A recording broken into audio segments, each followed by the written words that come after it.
Almost from the onset of the coronavirus epidemic in the United States, New York has been described as the epicenter of the outbreak, and Elmhurst Hospital in Queens, the epicenter of the epicenter. Obviously, Elmhurst Hospital in Queens is right now the epicenter within the epicenter. Elmhurst Hospital is the epicenter of the epicenter. And Elmhurst Hospital is really at the center of this crisis here in the city and in the country, with doctors desperately trying to keep up with the growing number of patients as supplies dwindle. And you see the black body bags? You say, what's in there? It's Elmhurst Hospital. Must be supplies. It's not supplies, it's people. Also, from the beginning of the crisis, ventilators were described as essential life-saving equipment, initially in short supply. You picked the 26,000 people who are going to die because you only sent 400 ventilators. I knew that every person who needed a ventilator and didn't get one would die. But why does New York, and Elmhurst in particular, appear to have been hit so much harder than other places in the United States? And were ventilators ever the right approach to treating COVID-19, especially once we realized that 60 to 90% of those vented do not survive?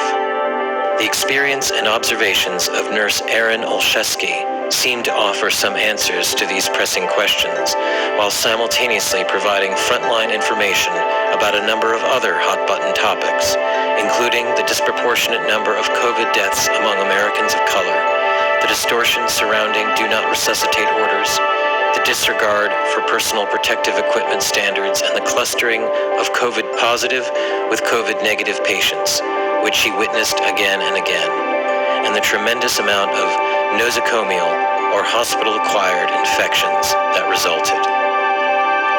Perhaps most urgently of all, she speaks of the therapies and protocols employed in her home state that did work. Erin was brought from Florida by a service funded by the Federal Emergency Management Agency. She spent almost a month at Elmhurst.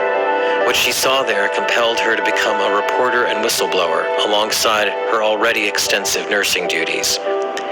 She made recordings, posted warnings on social media, and spoke through proxies about the nightmare conditions she witnessed. Erin was raised in Wisconsin and enlisted in the Army when she was 17, just before 9/11. She deployed in support of Operation Iraqi Freedom in 2003. Part of her duties involved overseeing aid disbursement and improvements to hospital facilities. While in country, she received the Army Commendation Medal for meritorious service and was wounded in combat. Erin eventually retired as a sergeant and became a civilian nurse in 2012. A mutual friend who was helping her make hidden camera recordings introduced us to Erin. After working a long shift at the hospital, she agreed to do an impromptu interview in her room at the Marriott Marquis overlooking Times Square. We encourage the viewer to leave aside their preconceptions about the nature of what is happening, to hear firsthand from an eyewitness who at great personal expense and without political prejudice of any kind now openly reports what she discovered in the hopes that the information will be put to good use to save lives. She began by telling us one of her most disturbing findings, that people who had repeatedly tested negative for COVID were being described as COVID confirmed. Okay, so if you look close, I'm in my patient's chart. I am pulling up like their laboratory results. So if you look here, you'll see COVID-19 bioreference lab. Here are the test results. As you can see, 5/1/2020 at 17:16, not detected. They test for a second time, 5/4/2020 at 17:59, not detected. So both of those are negative. Scroll up to the top. This is my patient. They are on a vent and they are being called COVID-19 confirmed. Droplet in contact and eye protection. So this person is droplet and eye COVID confirmed. Positive A, click, not detected. No resulting lab available.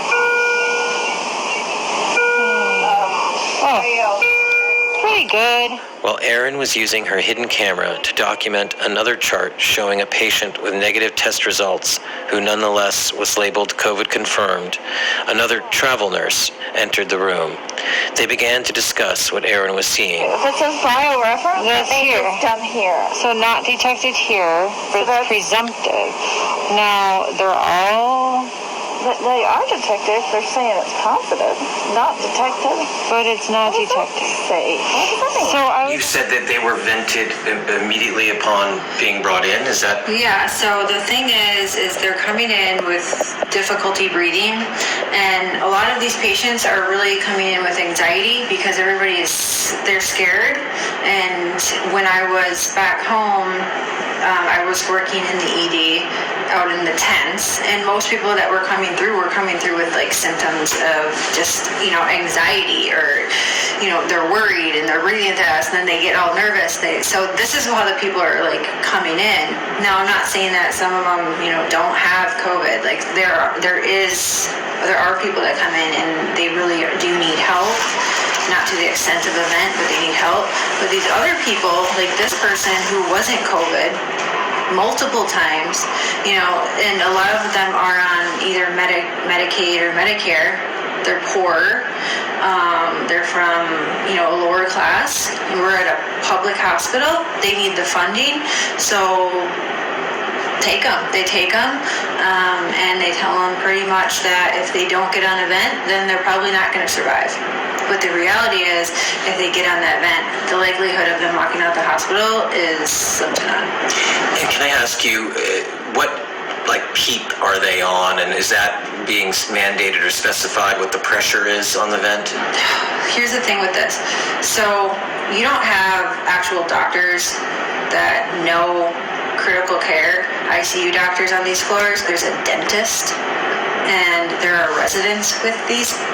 So residents are essentially students, and they have no idea what they're doing.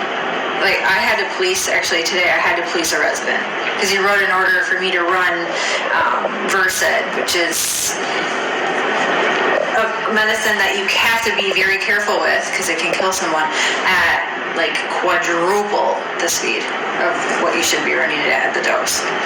And had I not known that, then I would have easily killed the patient. And it would have been okay under their COVID standards.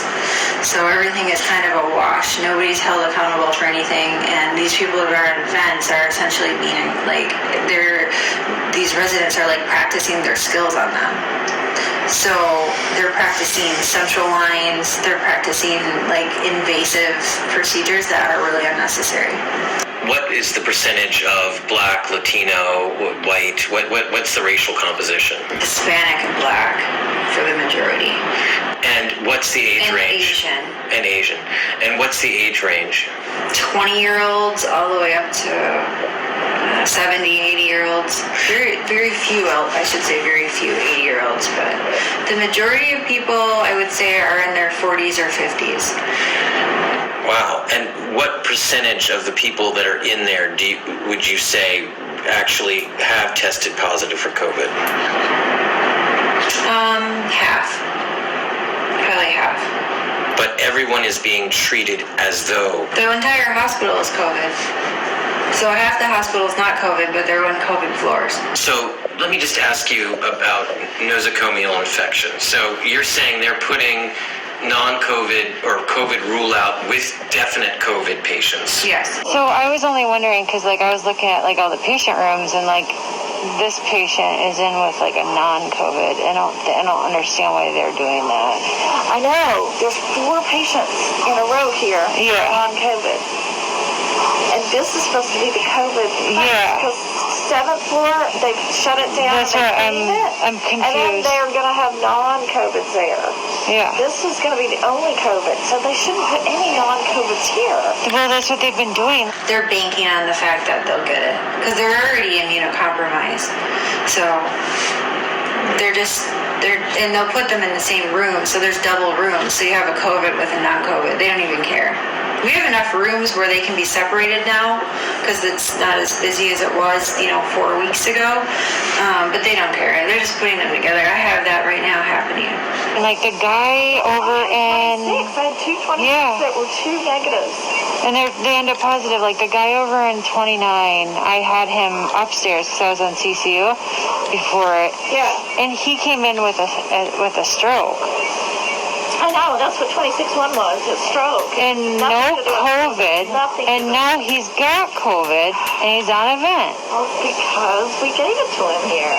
I don't know how this ended up being COVID Central. I know, but she literally came in with a broom, and then she left like 5 minutes later. My patient had died of COVID, and she didn't mop the floor. She was cleaning, getting prepared for my next patient, and she didn't mop the floor.